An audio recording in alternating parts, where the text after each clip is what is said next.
আমরা চলে আসছি চট্টগ্রাম বায়েজিদ লিংক রোড এবং এই জায়গাতে ঢোকার মুহূর্তে এই ভিউটা আমাদের সবার নজর কাড়ে।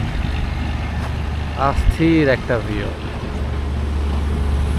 চট্টগ্রাম আসলেন আর এই জায়গাটা ভিজিট করলেন না, তা কি হইতে পারে কখনো? না, অবশ্যই চট্টগ্রাম আসলে এই জায়গাটা একবার হলেও ঘুরে দেখে যাবেন। আমার কাছে ভিউটা জাস্ট অস্থির লাগে। এই যে দেখেন ভিউ, অস্থির একটা ভিউ। আর এই হচ্ছে আমার বাইক। যেহেতু আমরা সকালবেলা বের হয়েছি, আমরা ভোর 3:30টায় বের হয়েছি কক্সবাজারের উদ্দেশ্যে।